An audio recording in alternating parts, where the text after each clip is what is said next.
অনেক খাবারই আছে সময় বুঝে কিন্তু খেতে হয়। যেমন শুটকি মাছ শীতের দিনে খেতে হয়, বৃষ্টির দিনে খেতে হয়, গরমের দিনে কিন্তু একদমই ভালো লাগে না।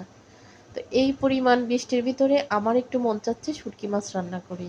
মাছগুলা বেশ বড় বড় ছিল। পিস পিস করে কেটে একটু কড়াইতে দিয়ে ভাজি করে গরম পানি দিয়ে ধুয়ে সুন্দর করে ফকফকা চকচকা করে ফেললাম। মশলা কষায় মশলার ভিতরে দিয়ে আরেকটু কষায় পানি দিয়ে বেগুন দেব আর একটা আলু দেব।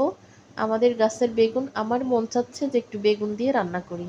বিশেষ করে শুটকি মাছ ভুনা করলে বেগুন দিয়ে রান্না করলে বেশি মজা লাগে। কার কাছে কেমন লাগে জানি না, তবে আমার কাছে ভালো লাগে। তো আজকে আমি বেগুন কাটতে গিয়ে আমার দাদির কথা মনে পড়লো। তা আমি দাদির মতো একটা বেগুন কাটলাম। আমার দাদি কিন্তু বেগুনের ওই যে যে মুখ, মুখ বলে না লেজ বলে জানি না, মানে বুটা, ওটারই কি বলে, লেজই বলে, সেই বেগুনের লেজ রেখে দিলাম। একটা বেগুন এইভাবে কাটলাম শুধুমাত্র আমার দাদির কথা স্মরণ করে। একটা আলু দিছি। আর এইভাবে দুপুরে বৃষ্টির দিনে গরম গরম ভাত দিয়ে, ধোয়া উঠানো তরকারি দিয়ে, বেশি করে শুটকি মাছ দিয়ে রান্না করলে কেমন হয়েছে তরকারিটা কমেন্ট করে অবশ্যই বলবেন।